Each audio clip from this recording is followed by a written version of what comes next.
Today, are smart meters making us miserable? After the tragic death of a dog walker, are new laws needed? And Prime Minister's questions live at noon. This is Politics Live.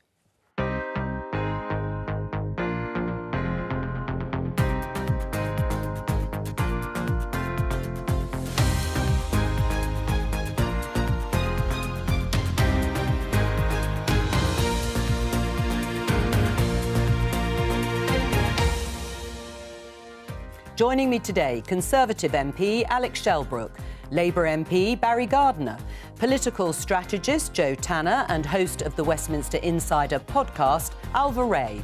On today's programme. So it's time to power up the future. Storing renewable electricity and batteries that will help change the world. British Volt, an electric car battery company, has gone bust. Should the government have saved it? This is a tragic incident where a young woman has sadly lost her life, and our thoughts are with her family and friends. After the death of a dog walker at the weekend, is regulation needed to police the growing number of dogs in the UK? A man dressed as a woman walked into the toilets. I was on my own in the toilets. He stood behind me and stared at me into the mirror, looking at me in my eyes. The idea of linking trans people with predators, frankly, is disgusting, and you should be ashamed. Passions run high as MPs debate whether to block Scotland's gender recognition bill. We have extended an olive branch, in fact the whole tree, to government. We've said meet us halfway, so now come on, let's get round the table and let's stop the strikes. Nurses go on strike again and teachers prepared to take to the picket line next month. Will strikes dominate debate at Prime Minister's questions again? We'll bring you that live at noon.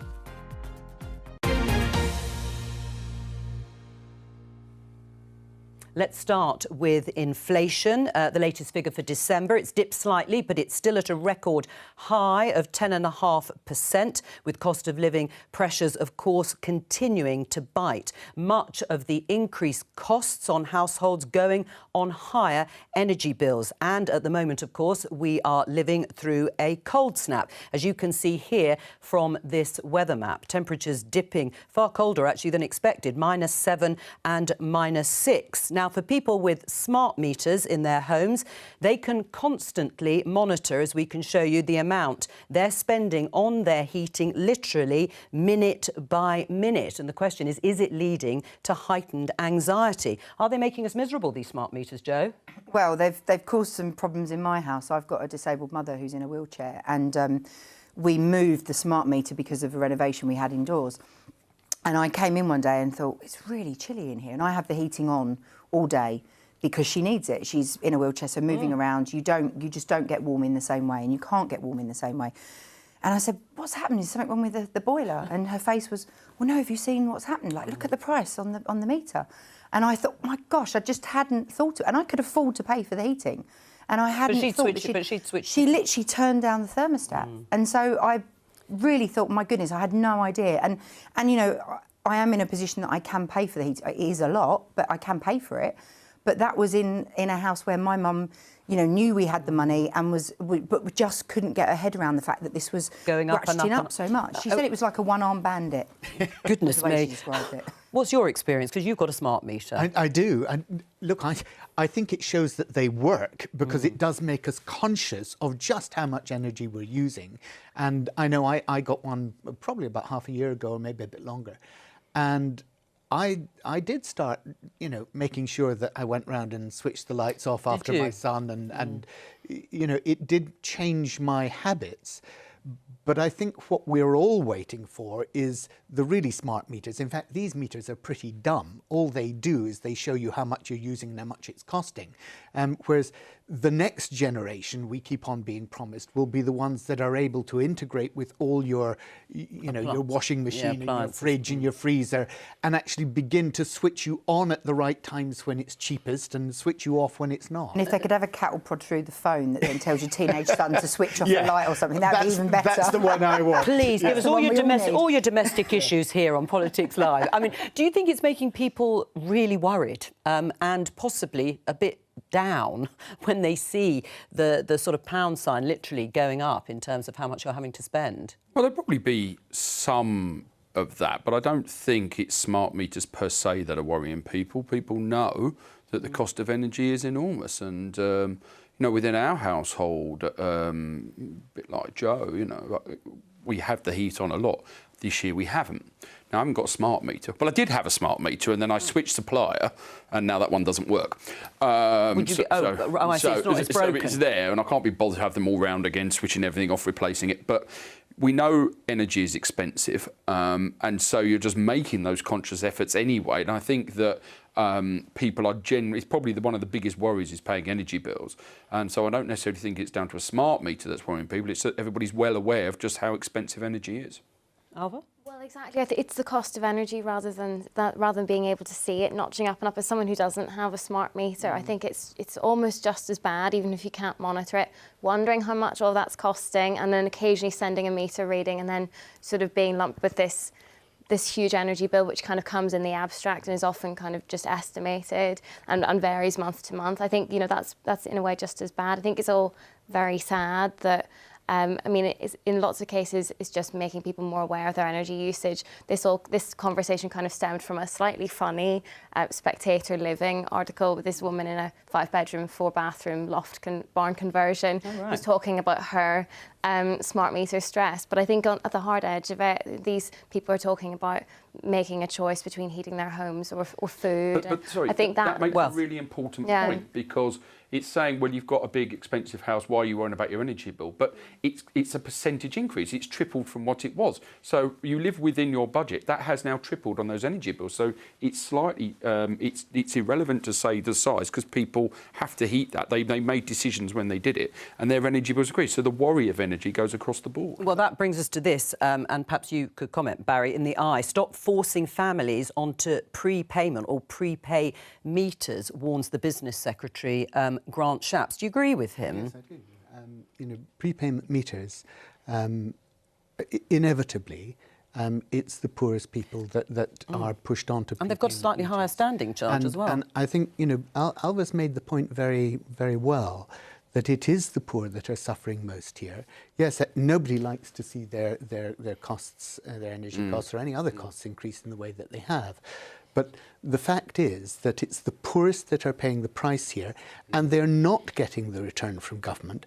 And you simply have to wonder, why is it that actually the windfall tax on the energy companies is not being given to us, this relief. Well, Barry, hang on a minute, £39 billion pounds. Sorry, look, and I'll come to you. We'll let Barry finish, I'll come to you, Alex. The point I wanted to make is this, that what the government is doing at the moment is it's loaning us this money, and we will have to pay it back in higher charges in the future. That's over a long period of time. Yeah. And the second point is that actually the subsidies that they're giving to the energy companies are 91 pence in the pound for the investment that they're making in the North Sea.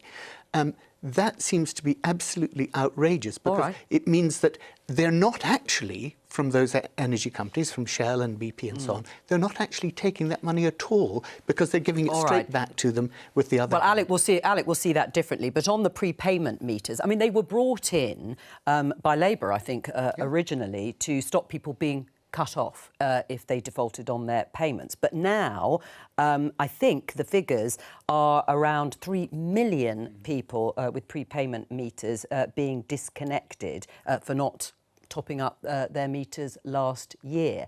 Do you think it should stop in the way Grant Shapps said, people being forced onto them?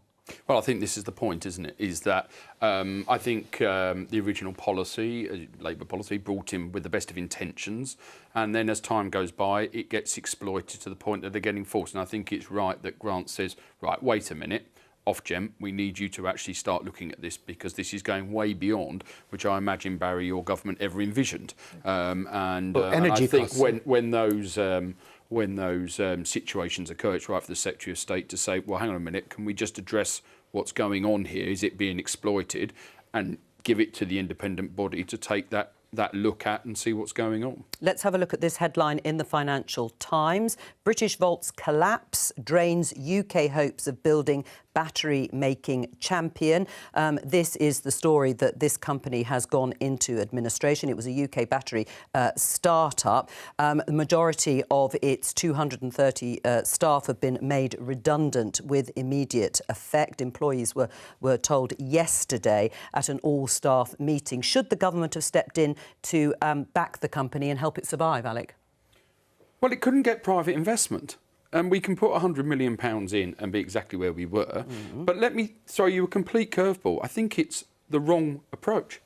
I think, first of all, in terms of lithium supplies, we know there's going to be a shortage. We're going to start questioning where they're coming from, and there's going to be a lot of world competition. And we don't do any recycling of these batteries. It's too complex an industry there. But overall, I think we're obsessed with electric cars. We need to be looking at hydrogen combustion cars. So I think that we are running down a corridor, and if we want to put hundreds of millions of pounds of taxpayers' money in when private investment can't be found, I do think we should take a step back and think about where the whole agenda is going in vehicle propulsion over the next decade. Right, so you don't think the government should have stepped in this particular instance for the reasons you've just outlined, but should the government step in to help start-ups in industries that are seen as the future, whether it's the tech industry, whether it is this kind of product, battery manufacturing, because broadly speaking, we're moving towards, or some of us are moving towards having electric cars? Yeah, but I mean, overall, it's not fair to say the government aren't doing anything. I mean, if you just take support which is there for startups, or indeed research and development tax credits,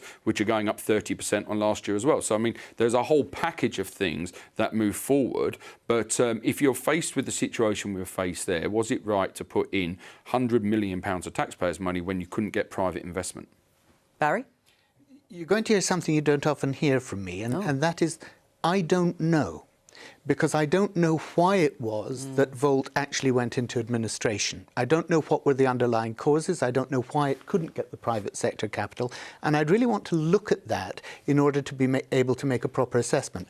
I think your point in response to Alec was absolutely right. And that is the government should be looking at nascent industries, particularly obviously in the green sector, to support them through to full commercialisation. And the amazing thing to me is that actually we are still supporting with perverse subsidies the fossil fuel industries in this country. As I said, 91 pence in the pound for their investment.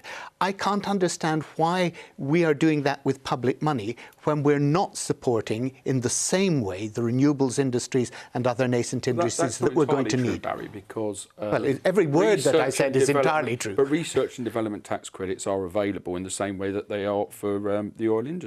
Right, let's have a look. But let me... just to correct that, that's not actually the case, because actually the 91 pence in the pound is not available for renewables industries. It is available for the fossil fuel industry. So we just need to have the facts right.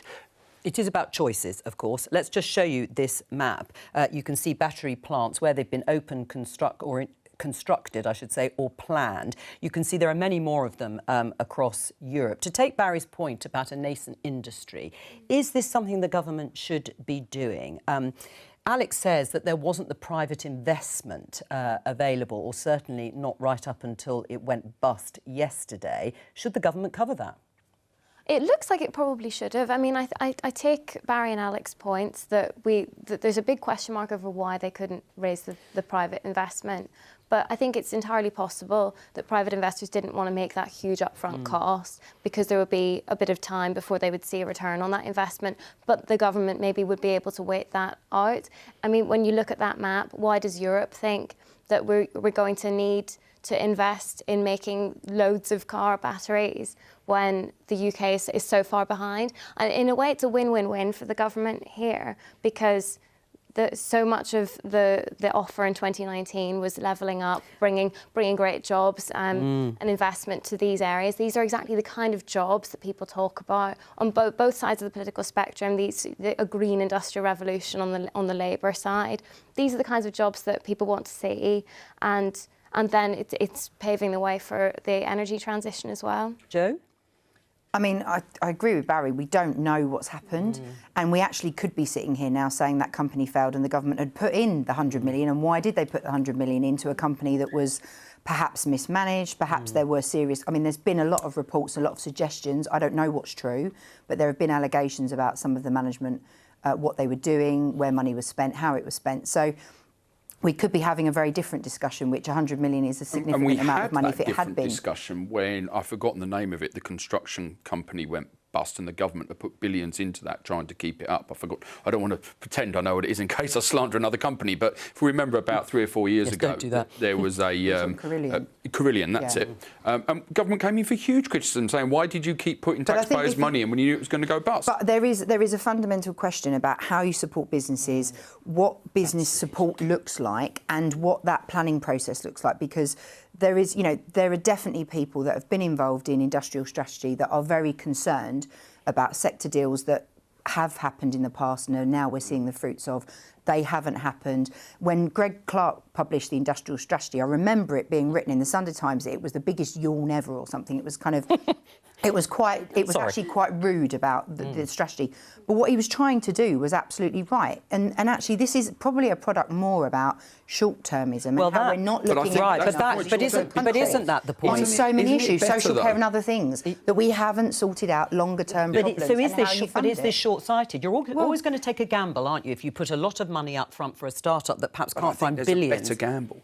And you've just pointed out 30-odd of these factories being built. Yes. No one's recycling them. Nobody's recycling them. And these are rare earth materials that are needed. That's perhaps somewhere we should be looking, that we actually could become the hub of Europe and these cars. Because but at the moment, questions, Alec, is if you don't have the batteries near where you make the cars, the cost to transport them is so extensive. But recycling would give you that ability. It turns people off manufacturing, and that is a problem about long-term manufacturing and that's the point decline. that's made. But I do think there's an interesting question as to whether that investment would have been given under Boris Johnson or even in Liz Truss's very brief premiership. Because it is, I think, widely acknowledged in Westminster that Rishi Sunak isn't as green as Boris Johnson or Liz Truss, despite what she would have said during the leadership contest. I think that his instincts are a little different on this, and there is this feeling in government right now that they don't have much money to spend. Or would it be a clever tax thing like they did before with the, we invest, you invest, and then we give you some sort of money back or whatever at the end of it? It does just seem that Rishi Sunak is less interested in this, and maybe between him and Jeremy Hunt feeling like they don't have much money to spend. It's caution. This is not the climate to be investing in. Do you agree with that? You were a Liz Truss fan at the time. This could have been part of Boris Johnson's green revolution. Do you think it's just a lack of courage and bravery by this government? No, as I say, I think that we need to be cleverer in what we do. And you are looking, take the Carillion situation where the government did come in for huge criticism for trying to prop that company up. You've got a huge number of these capabilities being built in Europe, as you've shown, but nobody is looking at the industry of recycling, which will be a huge industry. And I think that we can all go down one road and say, chuck the taxpayers' money in. But actually, proper entrepreneurialism and development is to look at where there's a gap in the market. And I'd just say the Committee on Climate Change has been very clear. And Alex mentioned the hydrogen industry, really important. But the Committee on Climate Change is clear that we need to be investing in all these new technologies. Yeah, very good point. Not just picking winners and saying, well, let's not worry about electric batteries, let's focus on hydrogen. We need all of it if we're to achieve what we need to do to get to net zero within the time frame that we've got. We actually need to be firing on all cylinders. The second-hand price of electric cars is collapsing, and that's another important factor that's got to come into this. Let's talk about this rather tragic story. I'm sure you will have all read about it in the Daily Mail. Killed by the dogs she was paid to walk. This is the story about a woman who was mauled to death, a dog walker, after being set upon while out walking 8 dogs in Surrey last Thursday. Let's talk to Anna Webb, dog behaviourist and host of A Dog's Life podcast. Hello to you. Anna, perhaps you can just tell, how did it happen? Well, no one really knows, which is... the sad truth. All I can say is, everybody is just shocked, feeling so deeply sad for the woman, who was tragically mauled to death. The point is, I really believe, 8 dogs is too many to be walking at any one time in the event an incident occurs. I always say you might be walking 6 dogs. One might slip its collar, make a beeline for a road, get hit by a car. You know, I say, well, what do you do with the other 5 dogs? Currently, there is no regulation for this sector of the industry. And it is a sector that has just grown since the pandemic, when we've seen the dog population rocket in this country. And I think, many people that took on a dog during the pandemic underestimated the commitment that a dog is. People have returned to work. Also, the cost of living crisis is affecting everyone, so maybe they're taking on more work at the expense of their dog to a degree, and using third-party carers for their dog in a way how we do with children. But we must remember, dogs aren't little people. They are dogs. They aren't robots. They're sentient creatures. And I think what happened in this instance was another dog that was off lead, running around out of control in a public space, which is against the law, hassled the dogs, and the dogs got frustrated. They became a bit reactive, overexcited. She had 8 dogs. The leads tangled round her and she was pulled to the ground, and their energy and frustration was misplaced. Now, this is not a normal occurrence. Please let me say that. No, it's very rare. Very rare and very tragic. Yes. I mean, you mentioned regulations around the dog walking industry. What about regulations around dog ownership? Should the government bring back dog licences? Bring back, I should say. Yes, I absolutely would love the government to bring back the dog licence, and make it quite high, but also make it like they've done in other countries. The Scandinavian countries lead the way here, as does Canada in certain parts, where dog ownership, you become part of a club, and there are benefits of having a dog licence. But also this must be tied in a bit like the driver's licence to a uniform DVLA scheme where you have one central database for all dogs' microchips, which is something that people are campaigning for now, because, there are a number of areas. I must say the Conservative government has been very proactive with dogs over the last few years, and legislation is going through at the moment, hopefully, help, with dog theft, because the central microchip database would help with accountability. All right. Help with penalty schemes. For example, if your dog bit somebody or hurt another dog or tripped somebody over, you would get penalty points, a bit like a driving licence scheme. All right, Anna. All right, stay with us and while I bring in the other guests. Alec, you're a dog owner. Yeah. We've heard there from Anna that the government is in the process of bringing forward some more regulation. Should there be dog licences brought back? That's a very interesting question, because if you look at a lot of legislation we've been trying to build in, it's to try and stop puppy farming, sort of some of the illegal activities that take place. So would it have an effect? Maybe, and I think it's definitely worth looking at. I think I looked up my own local authority. In Leeds, a dog walker can have 6 dogs, an individual can have 4 dogs. Maybe the animal behaviour dog expert will probably be able to cast some light on this, but maybe 6 is too many. You've got to understand the dogs. You've got to understand what's going on. I understand my 2 dogs when I'm out with them. I understand when they're worried. I understand when they're relaxed. I understand when they get scared. I think you've got to understand that. And dog walking industry has exploded, but as far as I could see, the only regulation around it is the local authority saying just what's the maximum you can take. Is there any actual training, perhaps, which could be brought in to say, how do you understand a dog? Anna, what do you want to say in response? Yes, absolutely. Oh, I say 100%, absolutely. People think walking a dog is really easy. Well, it's not. And as you say, you do need to know your dog. And the problem is owners aren't spending enough time with their dogs to get to know them or offer them the right social skills. So a dog walker, they're not taken on board to train your dog or teach your dog. They are literally to walk it. But it is a huge responsibility. Well, I was just going to say to you, and is 6 too many? If you're talking about numbers for a dog walker. Absolutely. Well, actually, the most recommended number of dogs in this country at the moment is 4. Where I live, it's 6. In Northamptonshire, the whole county just before Christmas brought in new recommendations to make it standardised as 4 dogs. All right. 4 dogs. Bit better, but for me, I think it should be 2 dogs. Are there just too many dogs really owned by people, Jo? Because, you look at the numbers. As of October last year, 34% of households in the UK own a pet dog. In 2010-11, it was 22% of UK households. I mean, I don't know. I don't know if it's too many dogs. There is definitely an issue. I've always had a dog. I think I was 6 months old when we got our first dog, and I've still got a Labrador at home now. Sometimes one dog is too many dogs to be walking because if they're a puppy or if they're pretty excitable or they're a bit aggressive, one is plenty to be walking. So what I don't understand in this is that some people paid more than they would pay for a second-hand car for dogs. That's the price that some breeds are now at.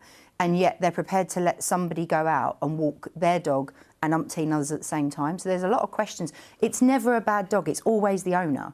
It really is. There are lots of complexities with breeds at the end of the day, but it is always about the owner. And so fundamentally, if you are prepared to let your precious, you might have paid £3,000 for a breed and you're prepared to let someone else look after that one and 4 or 5 others at the same time, I'd be asking... I'm going to bring the others. We can see Anna's dog, or just about the ears anyway. Barry? Yeah, look, I think it's not about dog licences. I would like every dog owner to have a certificate that they have taken their dog to puppy training. Yeah. And once the training has been done, that certificate, in effect, becomes the licence. Because the problem is not whether you've got a licence or not, it's whether you know how to socialise your dog, whether you know how to train your dog. And unless you've been to that training at the beginning, then it's no good. The licence is not doing anything except giving the government revenue. That's why it was done away with. It was administratively a waste of time. But if it's tied to training of the dog and the owner, because most training is actually of the owner, then it would be a useful function. Of breeds generally. And microchip them so that then if anything does go wrong, you can check with that dog and that owner actually went to training or not. When I went to Battersea Dogs Home to look for a dog, I said I had a disabled person in the house, and they said there were certain breeds that were too protective. If my mum fell and a carer tried to help, they could attack the carer because they wouldn't understand what they were doing. People don't always think about their households and how they live and which breed of dog is appropriate in the first place. So I know Anna wants to come in. I will come to you, Alva. Anna, you wanted to respond to something Barry was saying, I think.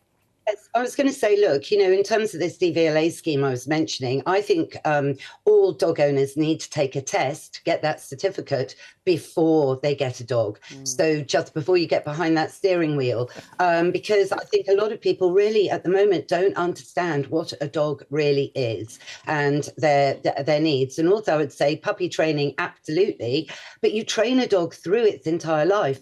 Going to an 8-week puppy training course, that's great, but then the puppy hits adolescence at about 6 months of age and tends to forget everything it's just learned. Yes. So training, like with humans, it's about a life journey and life experiences. It's a big responsibility, isn't it? Well, I think the thing I'm just really struck by, we've talked a lot about dog ownership, but we also mentioned that doggy daycares and dog walking, that's a really new booming industry. I know a few people who run doggy daycares, and I know lots of people who use them, people who got dogs during the pandemic and now have to go into the office. And I think that's just this quite unregulated area. I actually think that lots of people who run doggy daycares are fantastic. Even the lovely lady who does our makeup before we come on air was saying that her dog was terribly behaved, and then she got some help from the doggy daycare person and hasn't had any problems. I think lots of people who run doggy daycares are very good with dogs, do understand them very well, have a lot of insight to share. But in the same way that we're having a conversation in politics at the moment around childcare ratios, I just wonder what should the ratios be in that sector? How many dogs per person, not just on dog walks, but in someone's home? Do we risk just decimating that sector if someone can only look after 4 dogs at a time when maybe they're capable of looking after 12 small dogs or something like that? Anna? I'd be interested in Anna's view. Yeah. Yeah, it's a really good point. Look, in every walk of life, there's better services than others, whether you're an estate agent or a lawyer or whatever. What I would say, circa 2002, I've lived with dogs all my life, I'm 57. My father was high up in the RSPCA, so I learned so much from him on how to behave with dogs and vice versa. All of these third-party care facilities, if you like, are very new. They really didn't begin in this country till 2005. Up until then, you use friends and family to help on the odd day that you might need some help with your dog. This every day taking your dog to a doggy daycare, it can suit some dogs, but other dogs can really get, stressed out, bullied, overwrought, and it not do them much good. And in fact, when you think life is short for a dog and you bring a dog into your life, they are man's best friend. Hopefully you have 15 years with your dog. But, if you don't look after your dog for most of the day, every day, I just have to ask myself this question: why did you get a dog? Well, and on that note, it's a good point to end. Anna, thank you very much for joining us. And talking of man's best friend, let's just show you this picture because we did find it, and it is, it's rather amusing. There is Alex Shelbrooke. I presume it's in Dog of the Year, the parliamentarian Dog of the Year. With your dog, what's he called or she called? Oh, well, one's called Boris, one's called Maggie. Which party do you represent, I wonder, Alec? Barry Head in hand. Well, having shown you that, we're going to move on to the bonfire of EU laws. And do you remember this?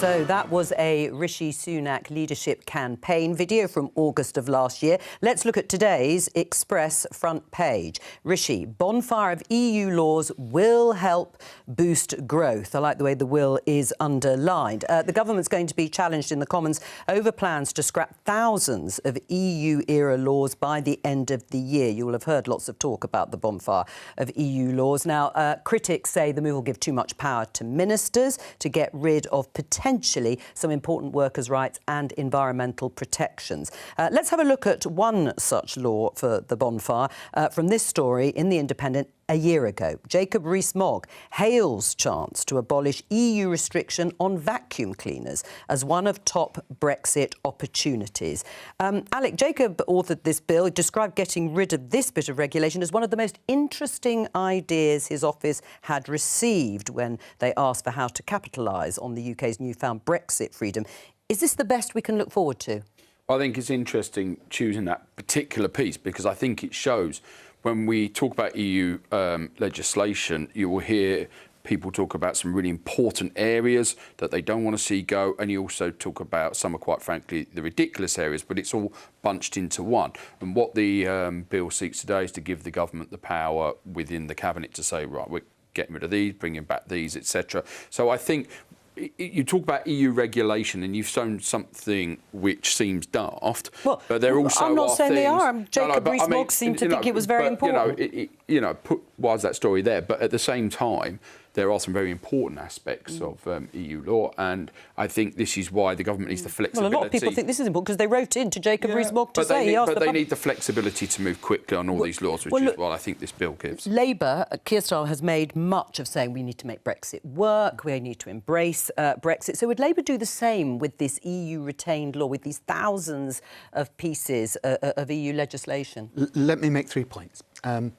The first is that there isn't enough time to seriously go through 2,400 pieces of legislation and through Parliament do the necessary renewal of the laws that we want to keep and jettison the others. That's the first thing. The time frame is against us here. The second thing is look at the Natura 2000 and the European Birds and Habitats Directive. These are ones which we probably will not get time before the end of the year to renew into UK law. They were actually written by Boris Johnson's father. We in Europe, when we were in Europe, actually were responsible for creating most of these laws because we wanted them in the UK. But they're not all going to be junked, are they? They're not all going to be junked, but they may not be able to be renewed in time, and that's the problem here. The third point that I would make is that we were told that this was an opportunity for us to have better, improved standards. And yet, certainly in the area of employment law, what we have seen is the attack on the right to withdraw one's labour. We've seen the introduction of people being allowed to employ surrogates to come in, agency workers to come in and undermine strikes. We've seen a huge attack on employment law in this country already. So the idea that Brexit was about enabling us to improve the rights that we had at work, that's gone out the window. Right. I mean, I can see there is an issue about the timing, and there could be mistakes made, genuinely, about important pieces of legislation being either accidentally or deliberately, cast aside. But if Brexit was about anything, it was about some sort of freedom, wasn't it, Joe, to decide about what's worth keeping and what isn't? Yeah, but it's also, we know, has taken up a huge amount of government lawyers' time, even just getting to the point of getting out and managing the out process has taken a huge amount of time. And going back to my earlier point, the stuff we still haven't dealt with, which have been problems for years, like social care, which we're seeing the effects of not having dealt with those things. So the idea that we divert even more government time, government lawyers' time, there will be, endless political scrutiny of this. The timing issue is really important because you can't do it either A, fully, or B, properly. Right. And then what happens in the interim? And obviously businesses then are going to say, well, hang on, where's the benefit in this? Because the uncertainty is a massive, massive worry. And there are already business groups that are coming out saying that. So it feels like it would have been more sensible to have said we would have looked at certain areas within a certain time frame.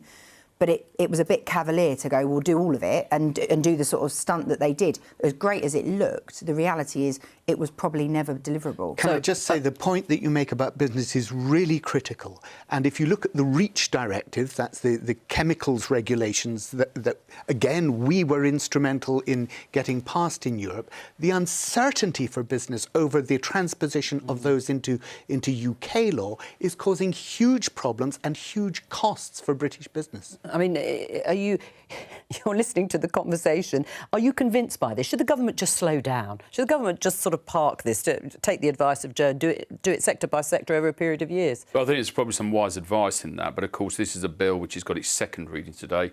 It's got to go to committee stage, reports, then got to go through the Lords. Bills do change. And I think that... we've seen the Prime Minister willing to listen to backbenchers, make changes. Some people called it U-turns, others called it taking in the views of the party. What do you call it? I think Alex told you that was bravely. What do you call it? Very good, thank you. But it is important that legislation has a long way to go beyond today.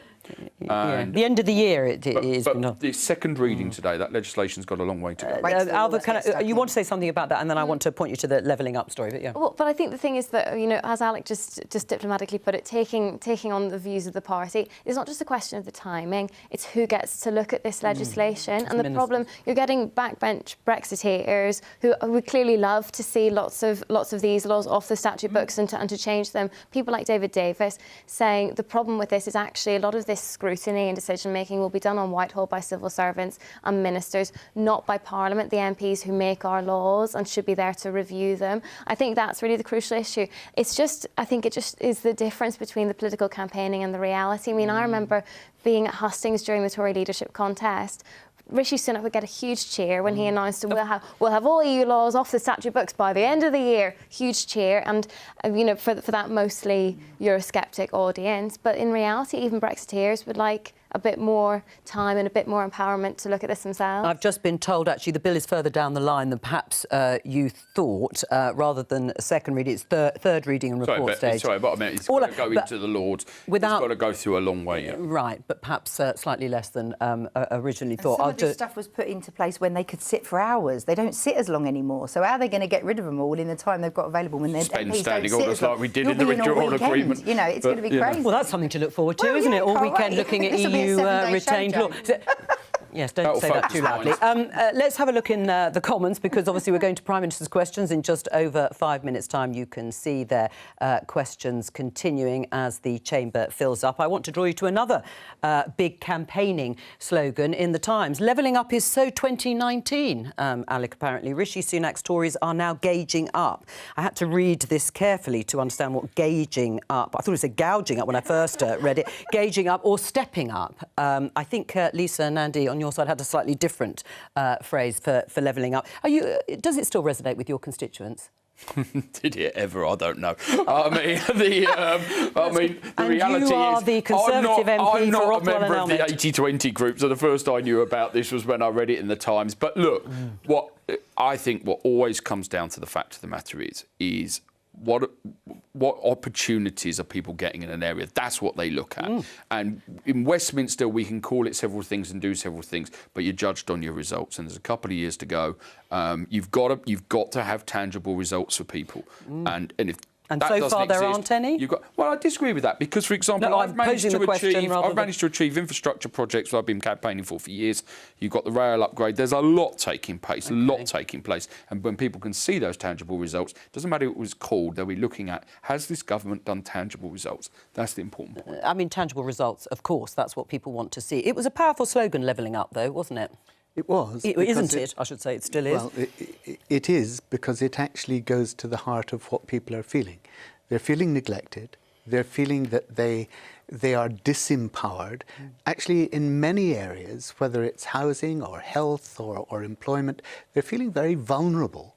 And these are the things that the government needs to address. And, you know, Joe has, I think, 3 times already on this programme talked about the Care Bill, talked about the need to get something on the statute book that's going to make people's lives better and that's going to enable us to get so many of the other problems sorted out. And that's what really needs to go on. That's the serious business of government. And sloganising is not where it's at. It's delivery for the people who feel so incredibly vulnerable at the moment. And I think that's an important point, actually, about how it's important what sectors you're focusing on. Joe was talking about earlier on, we're talking about what may be taken up with the EU law. So it's about what you sector on. But, I mean, just in terms of transport, I think there is a lot happening there, and that's one particular sector.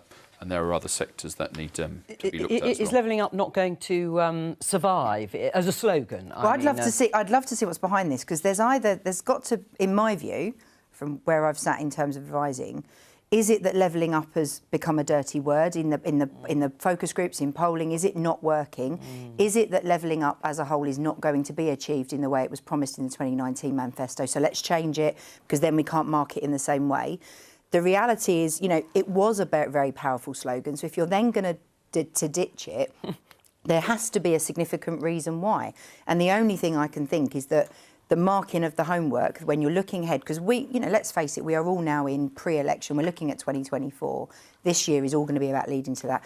You start to wonder what's going on behind the scenes. Levelling up is failing as a term and probably as a policy because not enough progress has been made. And you're right, Alec, certain things happening in areas is great, and it's great for you to put on your election leaflet to say this is what the Conservatives delivered. But overall, does that make people feel there has been a sense of levelling up? Potentially not, and that might be what the Conservatives are looking ahead at. I mean, I remain confused as to whether people understand what levelling up means at all, because sometimes there's polling, especially around 2019, there was polling to indicate lots of people just didn't know what it meant, even though everyone in Westminster uses the phrase a lot, and we talk about that being quite a salient issue. I think then we've had a few years for people to get used to it. There was more polling, I think, today that suggests that that has a bit more cut through. But the one thing I'd be confident of is that it has more cut through than gauging up. Well, that, yes, I agree with you on that, I think. Gouging, a good spell. As I say, PMQs is coming up in a few minutes' time. We'll, of course, bring you that live and uninterrupted. We'll have Peter Barnes, my colleague from the Political Research Unit at the BBC, watching closely for any claims and counterclaims that are made that might require some further investigation and possibly, I hope, come up with some probing questions for me to put to our politicians after Prime Minister's questions, as despite appearances, I don't come up with all the questions by myself. One of the things we trailed yesterday was Rishi Sunak going on a soapbox tour. Does that fill you with joy, Alva? Well, I think the rationale here, I don't know if it's joy, Joe, but I think the rationale here is that Rishi Sunak doesn't sound great in scripted long speeches. Well, I think that's the reason, isn't it? And he's a bit more authentic when he's answering quite precise questions. I think accountability is great. seeing him up and down the country as a journalist, I think there probably is a bit of joy there. Just seeing him being scrutinised, this still relatively new Prime Minister, see how he responds to questions up and down the country. I think it's probably not a bad idea, but maybe it might have unintended consequences. Oh, well, let's hope so.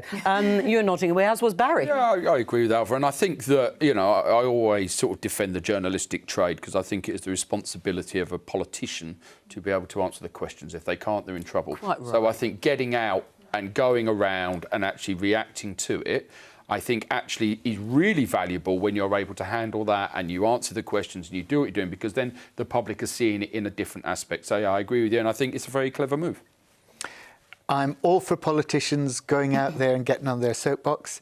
I hold gardener's question time in my constituency, obviously, with a name like mine. We all invite. And I just think it's really important that we are listening constantly to our constituents.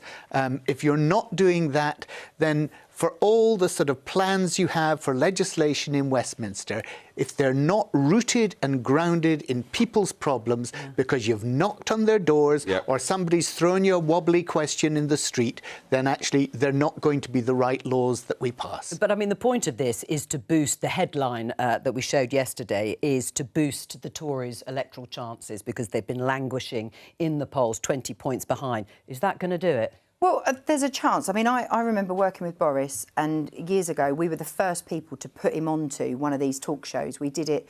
He was the first one that took questions for a sort of couple of hours. It was the most terrifying period of my life, thinking, I don't know what's coming in. I certainly don't know what he's going to say. You never knew what Boris was going to say anyway. It got a bit, but you could predict it a bit more after He time, didn't Barry, know. but it was early days. But it was he even got a marriage proposal. It was random. But the point about that connectivity is really important, and it works for Keir. Keir is very good when he's one-on-one. When you actually talk to him, when you see him, Theresa May was much better in person than when you saw her do TV. She kind of became a bit robotic. A lot of politicians do, and I think that connectivity stuff is good. I'm sitting on a 17,000, 18,000 majority. I'm out on the doors on Friday, I'm out on the door on Saturday, I'm out on the doors all the time. Why? Because you've got to keep that connection, and you hear what people think. And on that, to keep the connection, let's go into the chamber. Here, Lindsay Hoyle introducing Prime Minister's questions. Mr. Prime Minister, Kate Knifton. Question number one, please, Mr. Speaker. Mr. Speaker, I know members from across the House will be as shocked and appalled as I am about the case of David Carrick. The abuse of power is truly sickening, and our thoughts are with his victims. The police must address the failings in this case, restore public confidence and ensure the safety of women and girls. There will be no place to hide for those who use their position to intimidate those women and girls, or those who have failed to act to reprimand and remove those people unfit from office.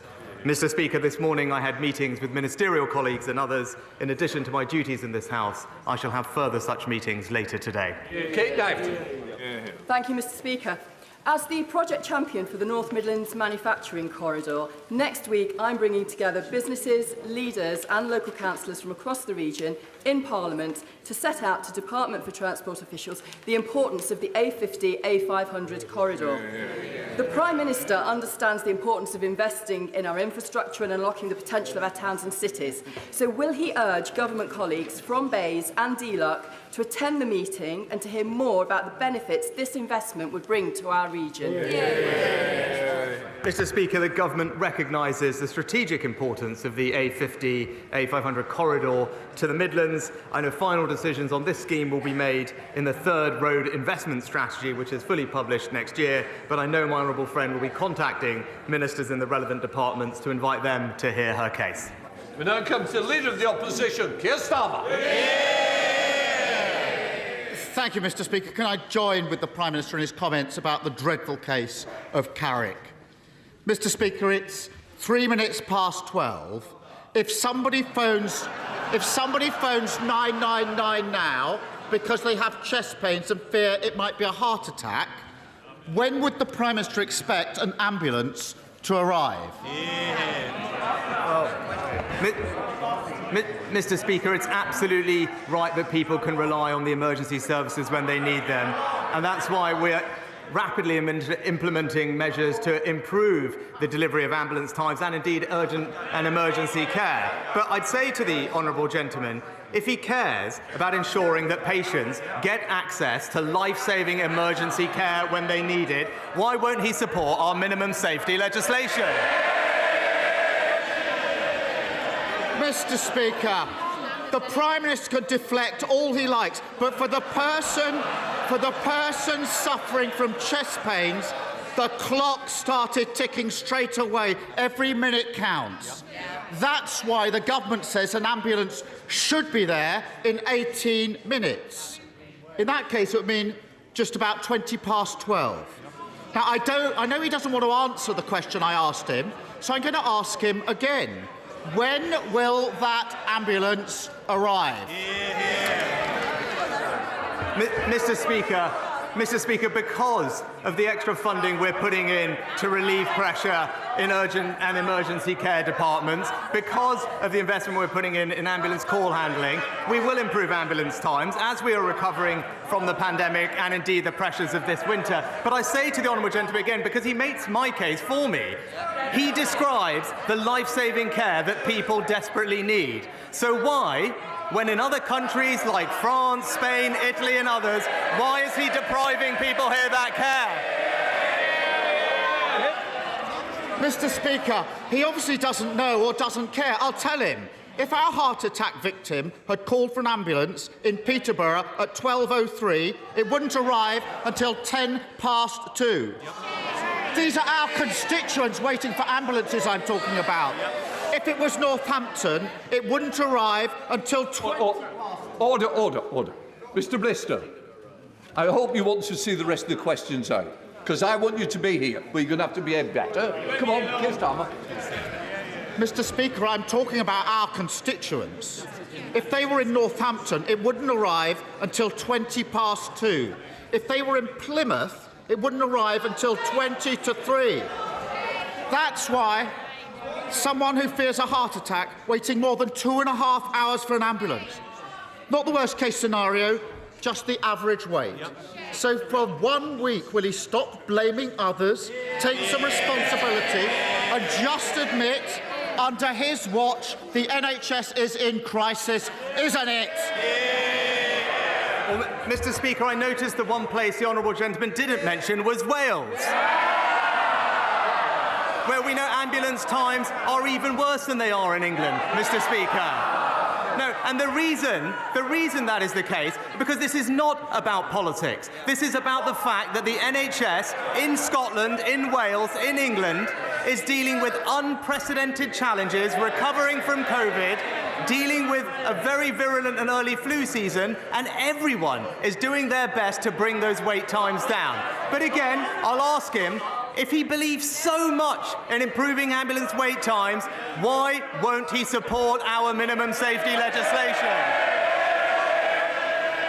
Mr. Speaker, he won't answer any questions and he won't take any responsibility.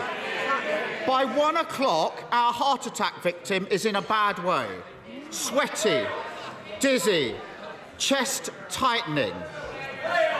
This is a heart attack and they're shouting, this is your constituents. By that time, they should be getting treatment. But an hour after they've called 999, they're still lying there, waiting, listening to the clock tick. How does he think they feel knowing an ambulance could be still hours away? Well, Mr. Speaker, the specific and practical things we are doing to improve ambulance times are clear. We are investing more in urgent and emergency care to create more bed capacity. We're ensuring that the flow of patients through emergency care is faster than it ever has been. We're discharging people at a record rate out of hospitals to ease the constraints that they are facing. And we are reducing the call-out rates by moving people out of ambulance stacks and being dealt with in a community. Now, these are all very practical steps that will make a difference in the short term. But I ask him again and again, and we know why. The reason that he is not putting patients first when it comes to ambulance waiting times is because he is simply in the pockets of his union paymaster. Mr. Speaker, this isn't hypothetical. This is real life. Stephanie from Plymouth was battling cancer when she collapsed at home. Her mum rang 999, desperate for help. She only lived a couple of miles from the hospital, but they couldn't prioritise her. She was 26 when she died, waiting for that ambulance. A young woman whose life was ended far too soon. And as a dad, I can't even fathom that pain. So, on behalf of Stephanie and her family, will you stop the excuses, stop shifting the blame, stop the political games, and simply tell us when will he sort out these delays and get back to the 18-minute wait? Mr. Speaker, of course Stephanie's case is a tragedy.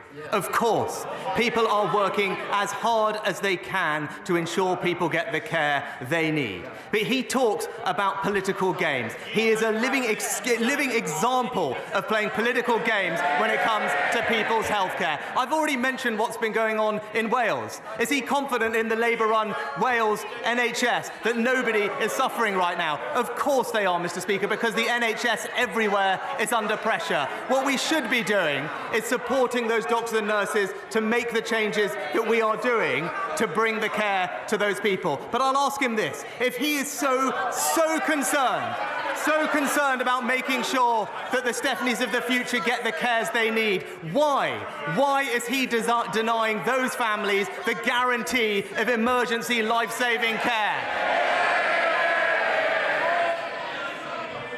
So that's his answer to Stephanie's family. Deflect, blame others, never take responsibility. Just like last week, he won't say when he's going to deliver the basic minimum service levels people need. Mr. Speaker, over the 40 minutes or so that these sessions tend to last, 700 people will call an ambulance. 2 will be reporting a heart attack. 4 will be reporting a stroke. But instead of the rapid help they need, many will wait and wait and wait. So if he won't answer any questions, will he at least apologise for the lethal chaos under his watch? Mr. Speaker, he asks about the minimum safety levels. We will deliver them as soon as we can pass them. Why won't he vote for them, first of all? But, Mr. Speaker, we are delivering on the people's priorities. As we've seen this week, the honourable gentleman will just say anything if the politics suits him. It's as simple as that. He will break promises left, right and centre. He promised to nationalise public services. He promised to have a second referendum. He promised to defend the mass migration of the EU. And now we're apparently led to believe that he... I expect the front bench just to keep a little quiet, because if they don't, there's somewhere else for them to shout their noise. Mr. Speaker, if we are going to deliver for the British people, people need to have strong convictions. But when it comes to the honourable gentleman, he isn't just for the free movement of people, he's also got the free movement of principles.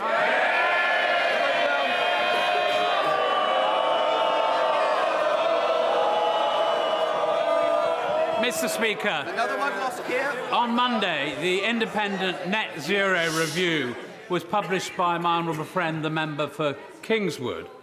Does my right honourable friend join me in welcoming many of those recommendations, and in particular to provide clarity and continuity to all those working to decarbonise our economy, especially those supporting South Shropshire Climate Action Group in my constituency?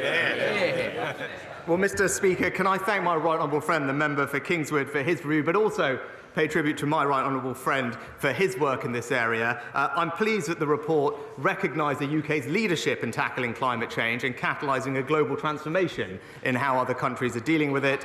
We have, as the report acknowledged, exceeded expectations to decarbonise, and we're responding to the full range of the review's requests and recommendations in the coming year. Leader of the SNP, Stephen Flynn. Mr. Speaker, to promise is a thing, to keep it is another. Well, the Scottish Government kept their manifesto promise to the people, and thanks to support from members of all political parties in Holyrood, the GRR bill was passed. Surely, in that context, the Prime Minister must recognise that it is a dangerous moment for devolution when both he and indeed the Leader of the Opposition seek to overturn a promise made between Scotland's politicians and Scotland's people. Well, Mr. Speaker, let me be crystal clear that the decision in this case is centred on the legislation's consequences for reserved matters, as is laid out in the Scotland Act, which established the Scottish Parliament, which the honourable gentleman talks about, and at the time supported by the SNP. This bill would have a significant adverse effect on UK-wide equalities matters, and so the Scottish Secretary, with regret, has rightly acted. Mr. Speaker, let me be crystal clear. This is the Conservative Party seeking to stoke a culture war against some of the most marginalised people in society, and Scotland's democracy is simply collateral damage. And on that issue of democracy, let's reflect, because on Monday the UK Government introduced legislation to ban the right to strike against the express wishes of the Scottish Government. On Tuesday, they introduced legislation to overturn the GRR against the express wishes of the Scottish Government. And this evening, they will seek to put in place legislation that rips up thousands of EU protections against the express wishes of the Scottish Government. Are we not now on a slippery slope from devolution to direct rule? Yes. No, Mr. Speaker, of course we're not. This is simply about protecting UK-wide legislation, about ensuring the safety of women and children. This is not about the devolution settlement. I would urge the honourable gentleman and his party to consider engaging with the UK Government on this bill, as we did before the legislation passed, so that we can find a constructive way forward in the interest of the people of Scotland and the United Kingdom. Edward Tempson. Thank you very much, Mr. Speaker. The care, education and support that children receive in their earliest years has the biggest impact on their future life outcomes. And that's why the affordability, accessibility and quality of childcare is so important for families in Edinburgh and right across the country. Yet, despite significant investment by the UK Government since 2010, for too many families, the childcare system remains inflexible, complex and expensive. So, can I ask my right honourable friend to restate to this House his commitment to address this essential and pressing issue so that every child can have the best start in life? Well, I know this is a topic my honourable friend knows very well from his own background, and he's right that it is essential to access quality childcare, which is why we provide every 3- and 4-year-old eligible with at least 15 hours a week of free childcare, and we are considering new plans to improve the cost, choice and affordability of childcare, whether consulting on ratios or indeed supporting more people to become childminders. Andy. A Transport Secretary implying NHS workers are deliberately putting people in danger. A Health Secretary pitting dedicated nurses against vulnerable patients. Does the Prime Minister really expect the public to believe that the very people who have dedicated their lives to saving life and limb are so reckless? Or is it not the case that this government have pushed them to their absolute limit and they have no other option but to strike?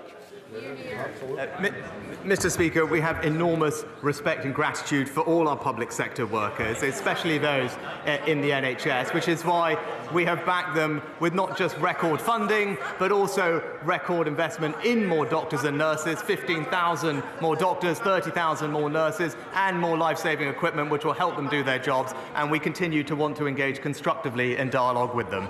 David Simmons.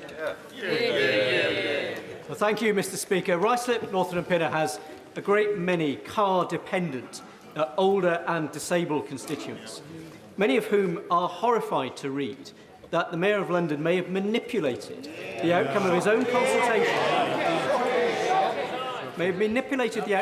consultation, in order to impose an unwanted £12.50 daily charge every time they go to a medical appointment or attend hospital. So, does my right honourable friend agree with me that any further rollout of the ULEZ should be paused until these matters have been fully investigated? Well, my honourable friend has rightly pointed out that transport in London is devolved to the Labour Mayor of London, and it is disappointing that the Mayor, backed by the Leader of the Opposition, is choosing not to listen to the public, expanding the zone against the overwhelming views of residents and businesses. I urge the Mayor to properly reconsider and respond to these serious concerns. Mr. Speaker, the Prime Minister showed his card this week by ramming through the sacking nurses bill. He has literally gone from clapping nurses to sacking them. His Transport Secretary has said that the bill is unworkable, and the Education Secretary has said that it is not needed. Why does he still want the bill? Mr. Speaker, it was the Labour Party that showed their cards this week when it came to backing working people. What I'd say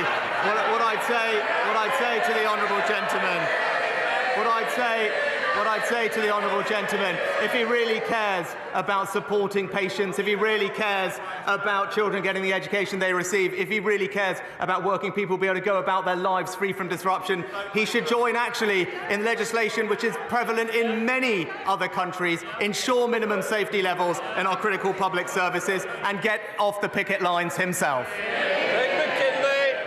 Thank you, Mr. Speaker. Continuing a theme, evidence is now very clear that the London Mayor's sham consultation has suppressed 5,000 negative responses from members and supporters of Fair Fuel UK, of which I am the APPG chairman. Now, what angers me is this is a tax against my residents in South Thanet. It's a tax against Kent residents. It's a tax against all of the home counties. This is true taxation without representation.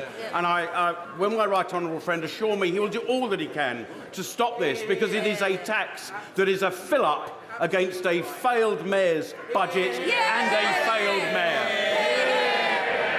Well, my honourable friend makes an excellent and powerful point. The Labour Mayor is imposing this tax on a public which does not want it. He's right to highlight that. Expanding this zone is not something that communities want, and I look forward to working with him to urge the Mayor to properly consider and respond to all these views and stop this unfair tax. David! Mr. Speaker, during a period of 12 months, 2 of my Caerphilly constituents have lost their lives after being attacked by dangerous dogs. A 10-year-old boy and a senior citizen. Fatalities have also occurred in other parts of the country. It is clear that the Dangerous Dogs Act is woefully inadequate. The government has commissioned studies. It has debated the subject at length, but it has done nothing. My question is, when will the government take action on the issue of dangerous dogs? Well, the honourable gentleman raises a very important case, and I'm very sorry to hear about the specific families that he mentions, and we recognise that dog attacks can have horrific consequences, and I want to assure him that we take the issue incredibly seriously, and that's why we've established a working group between police, local authorities and other key stakeholders to consider all aspects of tackling irresponsible dog ownership. That working group will make its recommendations later this year, and of course the government will respond promptly. Karen Bradley. Speaker. Mr. Speaker, Staffordshire Moorlands District Council, run by the Conservatives, has an excellent track record of delivering for my constituents whilst keeping council tax low. We have put a bid into the Levelling Up Fund, and I know that that money would make such an incredible difference to my constituents. So will he use his good office to encourage the Department for Levelling Up to look favourably on us this week? Well, my right honourable friend has been a stalwart champion for her community, and in particular their Levelling Up Fund bid, which I know will make a massive difference to her community. I wish her and her constituents every success when we announce the next successful round of bidders to that fund. Sarah Green. Thank you, Mr. Speaker. Many of my constituents in Cheshire and Amersham are struggling to keep up with their energy bills this winter. When they do fall behind, too often families are punished by being switched over to prepayment meters, which are more expensive. which does nothing to help their financial situation. Will the Prime Minister back our call to ban energy companies from forcibly installing prepayment meters and stop energy companies from switching smart meters over to prepayment meters remotely? Well, Mr. Speaker, I want to assure the honourable lady that Ofgem actually has specific regulations in place regarding the use of prepayment meters and how energy companies should treat those that are struggling with their bills. But what I am pleased to say is that her constituents will receive around £900 at a minimum of support with their energy bills this winter as a result of the actions of this government. Jacques Leplesty.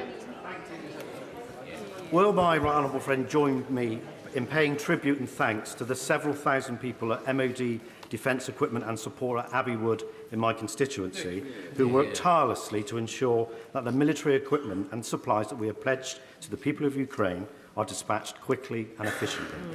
And does he agree with me that events in Ukraine are a reminder yet again of the need to invest more in our own sovereign defence manufacturing capability? Well, Mr. Speaker, honourable friend makes an excellent point, and I'm happy to join him in paying tribute to his constituents at the MOD facility. The work they are doing is making a critical difference in the fight to combat Russian aggression in Ukraine. I know it's extremely appreciated both by the President of Ukraine and his people. And he's right also that it highlights the need for more investment, which is why we're putting £24 billion of investment into our armed forces, but also increasing the amount of kit that we manufacture here at home. Thank you, Mr. Speaker. It's almost a year to the day since the then Business Secretary, at a visit to the British Rail site in my constituency, promised the company £100 million and proudly boasted to the national media that he couldn't think of a better project that better demonstrated levelling up. Yesterday, the company entered administration, having received not a penny in financial support from the government. Would the Prime Minister agree with me that there's not a single project in the country that better demonstrates the government's lack of industrial strategy, failure of levelling up and abandonment of the North East? Well, Mr. Speaker, first of all, let me say my thoughts are with the company's employees and families at the time, and we stand ready to support those impacted. Now, let me just outline for the Honourable Gentleman what exactly has happened. We did offer significant support to British Volt through the Automotive Transformation Fund, considerable amount of funding, but entirely reasonably, and it's not something that I expect the Labour Party to understand, that support was conditional on the company receiving private investment as well, which I think is a sensible protection for taxpayers. Unfortunately, that didn't materialise, but I think it's completely wrong to take from that about what else is happening in the North East. Across the North East, there is new investment in the new Envision and Nissan plant, in electric vehicle manufacturing, £1 billion investment in the North East. Just look at what's happening in Teesside or on clean energy. This government is committed to the North East, and it will deliver more jobs and opportunity under this Conservative administration. Thank you, Mr. Speaker. Mr. Speaker, the Prime Minister has long been a friend to business. As Chancellor, he listened to businesses in Stoke-on-Trent Central about their issues. Stoke-on-Trent has a wide range of manufacturing, fabrication and engineering excellence. Does he agree with me that growing these activities is a vital strand of our levelling up ambitions? And may I invite him to revisit my constituency to meet with them? Why, my honourable friend is an excellent champion for her constituents, and particularly her advanced manufacturing businesses, which I've had the pleasure of visiting with her in the past. It's important that we support those businesses on energy prices, which we are doing through the announcement the Chancellor recently made, particularly with regard to generous support for energy-intensive industries. And indeed, they can also apply for up to £315 million of capital grant funding to help them make the transition to net zero. Butler.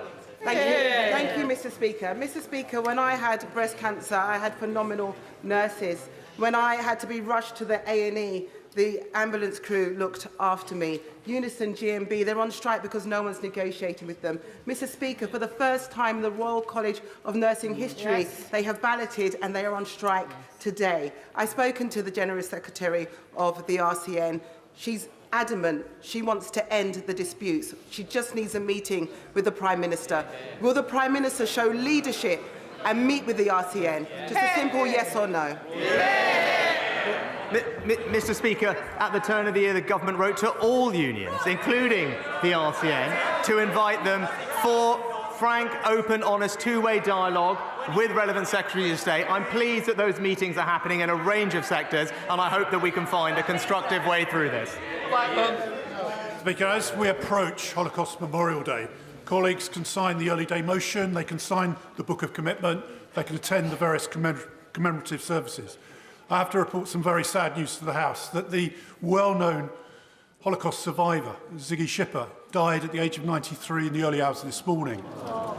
He was a survivor of Auschwitz, Birkenau and Stutthof concentration camps. He spent his life in this country spreading his message of hope to young people.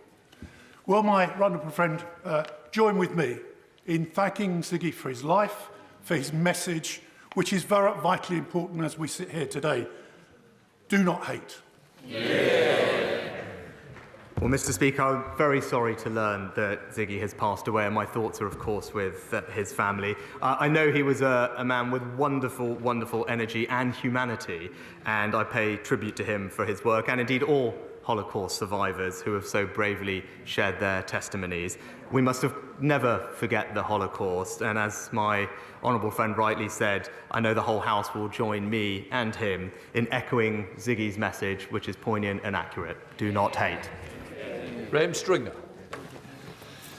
Will the Prime Minister join his Conservative predecessors in guaranteeing that the HS2 project reaches Manchester, or does he still believe that investment should be taken for poorer areas in the north and given to the more affluent parts of Kent? Mr. Speaker, this government is investing record sums in transport infrastructure across the country, but especially in the North and Midlands, with a £96 billion integrated rail plan, which will improve journey times east-west across the north and connectivity across the East Midlands. It's a record we're proud of, and now we'll get on with delivering it. Richard Fuller. Speaker, there's been a 40% increase in patients on roll with GPs in Biggleswade in the last 15 years, but last week proposals for a Biggleswade Health Hub were not progressed, despite financial support from Conservative-controlled Central Bedfordshire Council. So can my right honourable friend advise me what is the status of our manifesto commitment to infrastructure first, and will he and his ministers work with me to bring together the various parts of the NHS to bring the Biggleswade Health Hub back on track?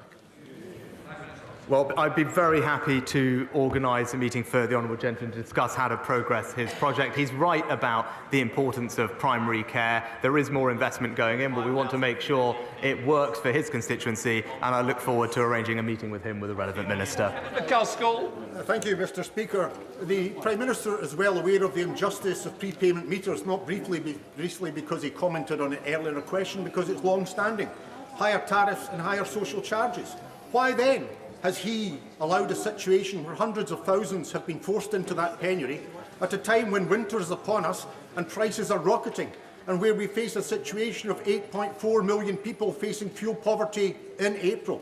All he requires to do is to instruct, through himself or through a minister, Ofgem to ensure that there's an equalisation of tariffs between debit and credit, and also that his government takes steps to provide a fund for those who have seen debt arise because of his government's failures. Will he end that manifest injustice of the poor paying most? Well, Mr. Speaker, I think the honourable gentleman's proposed bill would also increase bills for many millions of families, so I'm not sure it is the right approach. But what we are doing is providing around £900 of specific support with all families' energy bills this winter. There's further targeted support for those who are most vulnerable, which is absolutely the right thing to do. And, as the Chancellor has already announced, we're consulting on what the best thing to do going forward, including options, as he mentioned, such as a social tariff, as part of our wider reforms to the retail energy market. Laura Farris. Thank you, Mr. Speaker. Every single country in the G7 requires some level of minimum service to be provided when strikes take place in essential public services, often with laws that actually go much further than that. Does my right honourable friend agree that the British people should be entitled to the same basic level of protection when strikes take place in these services? And does he think the former Labour Prime Minister Tony Blair had a point when he said last year The big defect at the birth of the Labour Party was its tie to organised labour. Well, Mr. Speaker, my honourable friend put it very well, but she's right to make the point that what we're proposing is in line with the vast majority of other countries around the world. Indeed, many countries ban strikes in blue light services altogether. We are not doing that. We are joining countries across continental Europe and having minimum safety laws, which I think reasonably the public would expect to have a level of emergency life-saving care in the event of strikes. I think that's a common sense, reasonable position to take, and we all know why the party opposite can't bring themselves to support it. Thank you, Mr. Speaker. This month, the Right Honourable Member for Stratford-upon-Avon was forced to pay millions to HMRC to settle a tax dispute. Was the Prime Minister aware of the investigation when he appointed him to his Cabinet and as Chairman of the Conservative Party? Will the Prime Minister demand accountability from his Cabinet members about their tax affairs?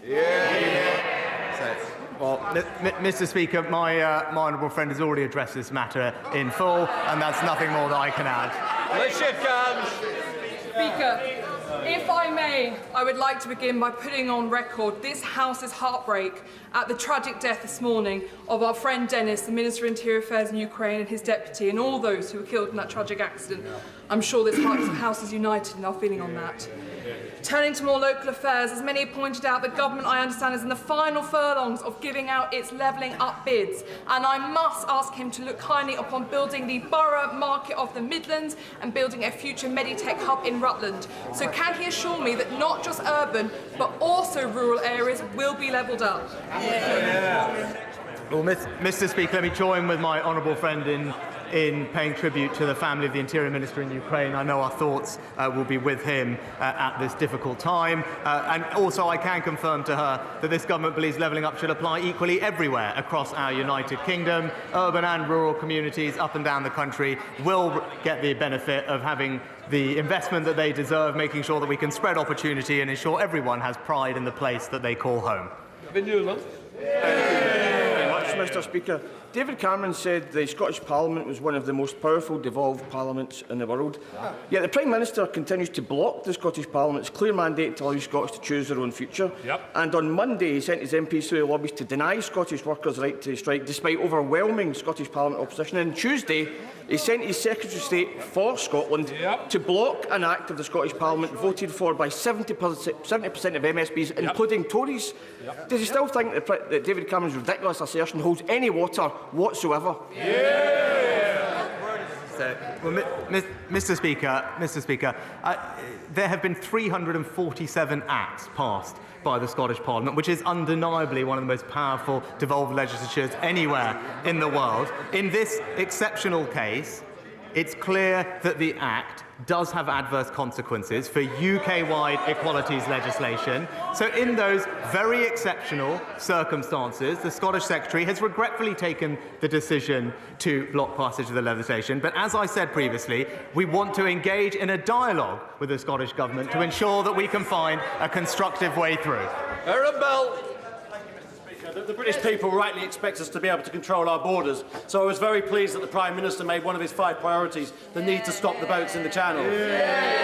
Can he reassure me and my constituents in Newcastle-under-Lyme that not only will we bolster the patrols on the French beaches, but we will make sure that people who do make that dangerous journey and arrive are removed? Well, Mr. Speaker, my honourable friend is right that this is a priority for all our constituents.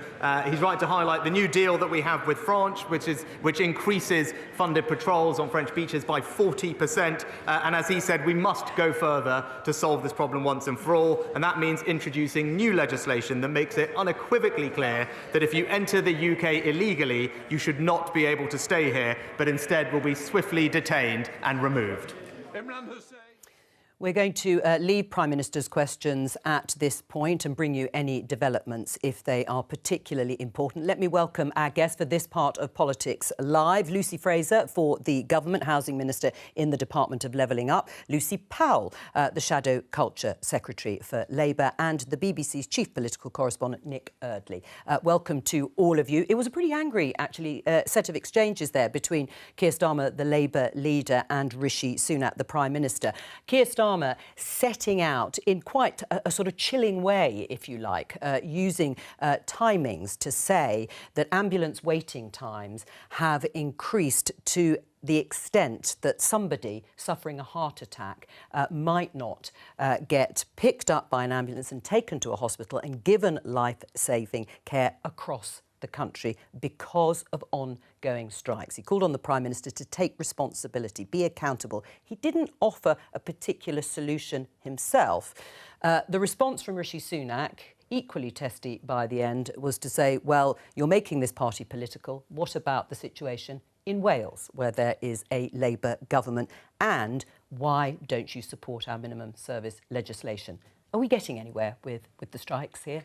No, I don't think we got very far with that, because they were almost talking about different things, weren't they? And you saw the crux of the attack lines. You know, Labour clearly think that these examples are damaging for the government. That we've got to a point where the NHS is in such trouble that there are tangible examples for a lot of people of things not working.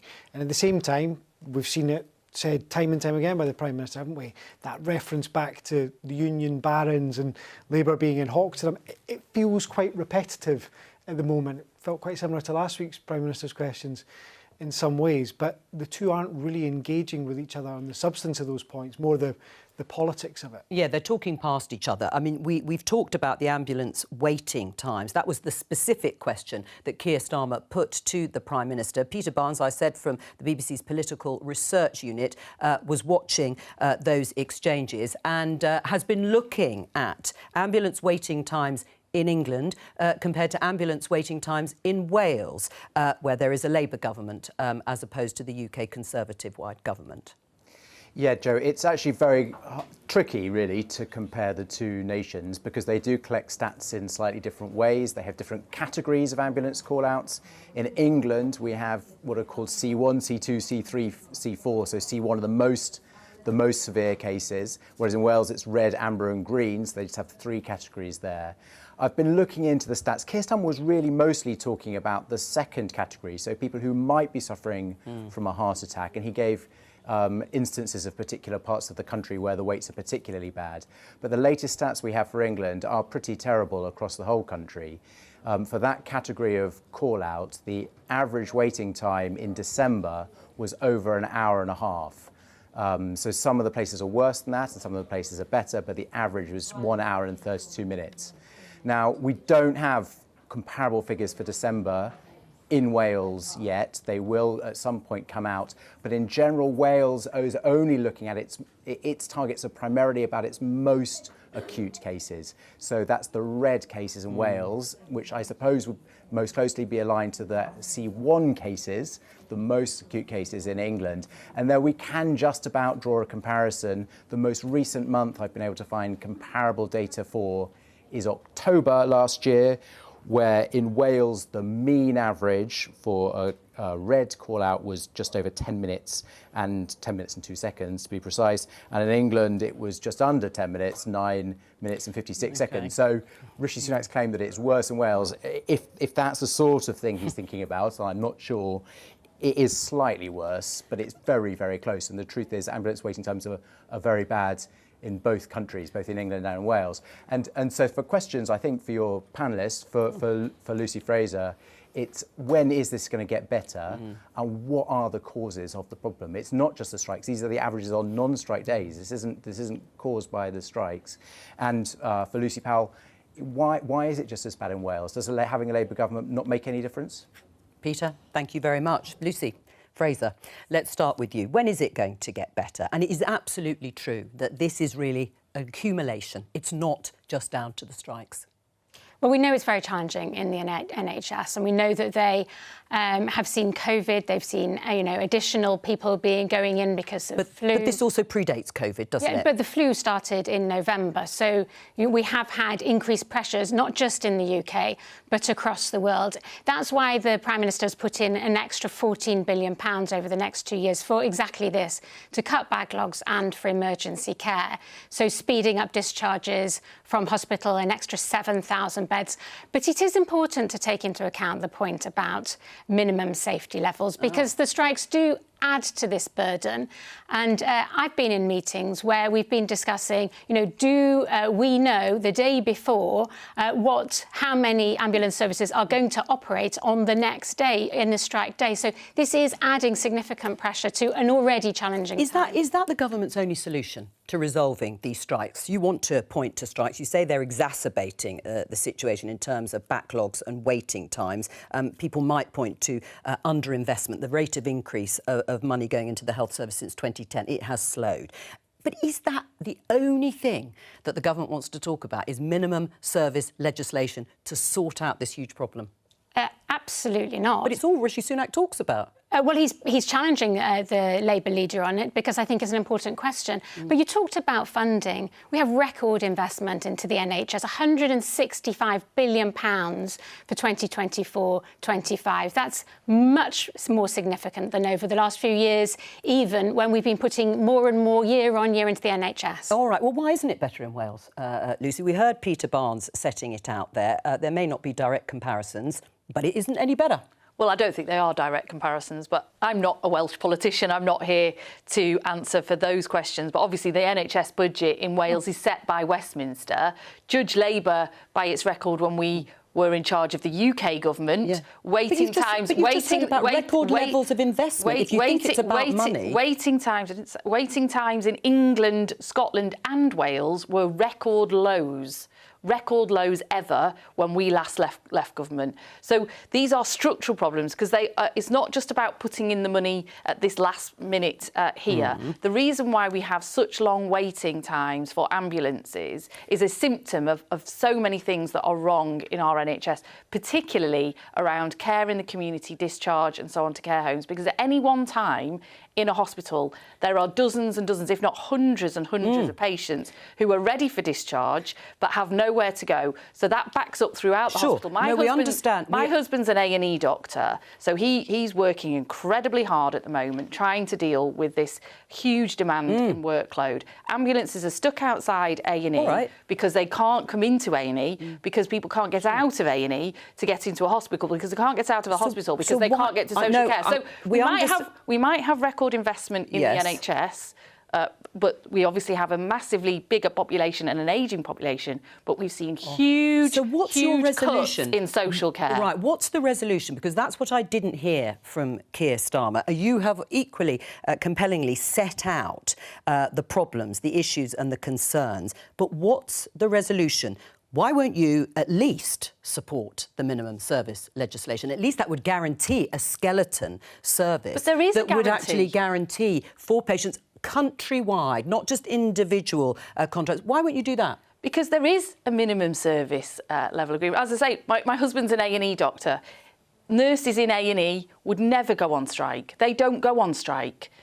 Ambulances do the Category 1 call-outs and they go to the Category 2 call-outs where they can. There is already clearly minimum service. This is a total straw man from the government, trying to suggest that it is striking ambulance staff or striking nurses that are the problems in our health service. The problems in our health service is why they're on strike, because it's not just about pay. Ambulance workers are fuming because they used to be able to do in an hour, they used to do 3-4 call-outs in an hour. Now they're doing 3 or 4 call-outs in an entire shift. Because they are really unhappy at the way that the NHS is being run by this government as well as pay. Nick? So with Category 1 calls in England, you're right, there is a minimum service, but with Category 2 there's not. And the problem that the government keeps saying, keeps coming back, is there are local individual agreements with local union bodies rather than nationally. So do you think that's a problem, or do you think there is an argument that there should need to be an England-wide agreement on those? Well, what I certainly don't think is that the way to solve that problem, if that is a problem, and I'm not sure that it really is a problem, I think it's one that the government is trying to set up as a straw man, is to say the way we have to deal with that is have the threat of sacking you for not having that arrangement. Right, well, answer that question. Which is the most ludicrous thing I've ever heard. Answer that question, which comes back to, is that the only thing you've got to offer here to resolve this? Well, the threat of sacking. Because it is really important that we do know at a regional level what is happening in each area so that we can prepare for it. And I can tell you that in relation to the ambulance strikes, we didn't know until the very last minute. So those arrangements are made, but at a regional level. And if we are going to run proper services, but you're not running proper services in these periods, then we do need to have that minimum level. Now, the government doesn't want to get to that point. It wants to get to a point whereby, the unions do provide a minimum service level. We're taking a power to do this through the legislation. And we are also talking, so it's not just about pay. Lucy is right. We also recognise that there are issues across the NHS, across services, about workload as well, about conditions. Yeah. But until there are more staff, until there are more doctors and nurses and general NHS staff, that will continue, that workload, unless, of course, there is reform. But just briefly, because I want to move on from both of you, would a substantial pay rise, let's say, to ambulance drivers, would that resolve it? Well, I don't know. I'm not an ambulance driver. It's not my job to negotiate for the ambulance driver. But do you think it would, in principle, resolve it? Well, obviously, they've got some asks on pay. Right. They've got some asks on terms and conditions. And you'd agree to that? And that's, well, you have a negotiation. That's how it works. The government needs to negotiate. But on this point of minimum standards, on non-strike days in December, 1 in 10 people waited over 3 hours for a Category 2 ambulance. There are no minimum standards. The idea that there are minimum standards on non-strike days is a joke. It's a bit of a straw man. Should this year's settlement be reopened? There doesn't seem to be any way through these strikes unless the government finally accepts you've got to look at the 22-23 pay. So we have independent pay review bodies who have set... But, Lucy, we know, we've heard this repeatedly. Sorry to sound so weary about it, but I think our viewers now know that government's guide, they can overrule recommendations. These strikes are ongoing. People watching will say, do what you must do to stop them. I recognise the point you're making, but just to come back, there are independent pay review bodies who do take into account evidence that the government puts forward, and the government does say what it can afford because that's its evidence. Right. But it also takes account of evidence that put forward by the trade unions, what market levels are, how do we retain staff, and pay review bodies have in the past, and I know this because I was a minister that gave evidence to a pay review body, do on occasion recommend a pay in excess of what the government has recommended. Like the private sector wages have grown by 7.2% annually in the 3 months to November. Is that fair that public sector workers are getting half the rise that private sector workers are getting? If you left it to the market, that's what they'd come up with. Well, I'm not quite sure about those figures. So, for example... They're ONS figures. Well, first of all, the figures don't often take into account pension. So a lot of public sector employees get, so nurses, for example, may get an additional 20% by way of pension. And actually the ONS data figures... All right, but in terms of pay? But for the ONS figures for April in 2022 showed actually the median salary in the public sector was higher than that in the private sector. Well, I think the most recent figures have said there is a much wider gap than there has been in recent time when it comes to pay. At the moment, the negotiations aren't looking at the settlement for this year, which is very much certainly what the Nurses' Union would like and others. And now we know teachers are going to be on strike for the same reason, because of stagnant wages for about 12 years. Again, unless that is open, is there no way through? I think people have got a right to be confused over this, because I'm a bit confused. We had the meeting between the Health Service unions and the Health Secretary last Monday. Everyone came out, sounded a bit more optimistic. There was talk of a one-off payment or backdating next year's pay deal so the people got a bit extra cash. But whenever I speak to people in Number 10 or the Treasury, they just say, there's actually nothing concrete being discussed at all. The unions say that since that meeting, nothing formal or informal has been discussed. So, Lucy, I don't know if you can help us. Is anything else on the table at all? Or is this just positive noises? Well, I'm not in the Department of Health, but I do know that the Secretary of State has talked to the unions, and I do know he is interested in discussing, having talks about pay in future years, as well as conditions and workforce. But you'll have to talk to him about what he specifically said about previous years. You are a Levelling Up Minister. I am. Is it still the case in your mind that the Treasury is just saying no? to everything in terms of what the unions are asking for and what Steve Barclay, the Health Secretary, is trying to get? So in Levelling Up, I'm the Housing Minister. Yes. I can tell you there's a lot of money going into housing. We made an announcement this morning, £60 million going into regeneration. And over the next few days, you'll see a Levelling Up announcement. And is it still called Levelling Up, by the way? It is still called Levelling Up. You saw the Prime Minister say that a couple of times on PMQs. So We've this got headline... a £2.1 billion Levelling Up fund to regenerate areas across the country. So this headline's wrong. We did it just before PMQs. Levelling Up is so 2019, Lucy. You're very 2019. It says Rishi Sunak's Tories are now gauging up. Yes, I don't recognise that. But I think whatever you call it, the important thing is about what are we delivering. Well. And what we're delivering is greater devolution. So more powers to people. In the north, 65% of people are now got a metro mayor. So greater powers transferred from Westminster to areas, including in the north. We've seen pay rise outside London and the south east, faster in the regions than in London. And as I mentioned, the Levelling Up fund, we'll see regeneration of towns and cities. All right. Well, let me ask you about something less comfortable, which is the BBC News headline, Nadeem Zahawi, the Tory party chairman, also a former Chancellor, briefly, facing questions about tax payment. Nick, just fill us in on this story, which is about allegations of unpaid tax that Nadeem Zahawi, millions of pounds of unpaid tax that Nadeem Zahawi has now, according to the Prime Minister today, has said that the matter has already been addressed. Answered in full, I think, was the phrase that the Prime Minister used, which I'm not sure is one that I would recognise, because we have asked quite a lot of questions about this. The Sun on Sunday had a report on at the weekend saying that the former Chancellor had paid a seven-figure sum, so somewhere over £1 million, to settle a tax dispute with HMRC. We have asked Nadeem Zahawi and his team quite a lot about this. We haven't had an answer on whether that was paid. His team have said that his tax fares are up to date, paid in the UK. He'll answer any questions he gets from HMRC, but it's not clear from the answers that his team are giving whether there was a tax dispute, whether Nadeem Zahawi has paid a bunch of money to settle it. Should we have answers to these questions, Lucy? I think if you've got questions, you need to put them to Nadeem Zahawi. We did. I don't know any more than Nick has said. Those are the things that he has said. Right, but in terms of transparency, what were the three words that Rishi Sunak said this government would represent? Accountability, professionalism and integrity? You may correct me if I'm wrong, but I think those were the three.